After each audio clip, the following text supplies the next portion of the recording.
ఆడ మేడిగడ్డను ఎండబెట్టిండు, నీళ్ళు ఇస్తలేరు రేవంత్ రెడ్డి. ఇయ్యడు. ఎందుకు ఇయ్యడు? ఎందుకంటే ఆయన బాస్ కింద ఉన్నాడు చంద్రబాబు నాయుడు. నువ్వు కడితే బరాబర్ మర్యాద ఉండదు రాబాయ్ అంటే కిందికి నీళ్ళు పోవన్నాయి. మరి ఇయ్యడు. ఆయన ఆడిచ్చినట్టు ఈయన పాపం ఈయన దేవుని ఈయన కోవట్టు చిన్న మనిషిన.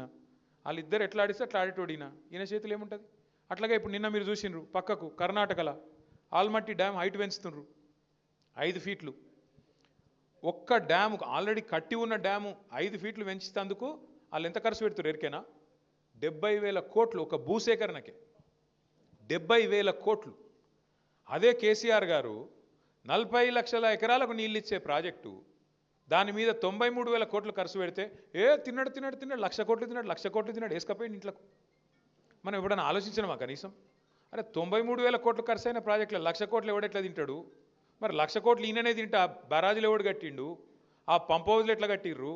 ఆ సొరంగ మార్గాలు ఎట్లా కట్టిర్రు? మరి ఆ మొత్తం కాలువలు ఎట్లా కట్టిండ్రు? గన్ని రిజర్వాయర్లు ఎట్లా వచ్చినాయి? గిన్ని నీళ్ళు ఎట్లా వస్తున్నాయి? ఇలా భూమికి బరువు అయ్యేంత పంట ఎడికెళ్ళి వండుతున్నది అని ఎప్పుడైనా కూర్చొని ఆలోచించినవా? ఇక తిన్నాడట అంటే తిన్నాడు తినే ఉంటాడు. ఇదిగో పులంటే అదిగొత్తో ఒక అడిగినోడు లేడు, చూసినోడు లేదు. ఎవరు పడతా వాళ్ళు ఏది పడతా చెప్పుడు మనం నమ్ముడు.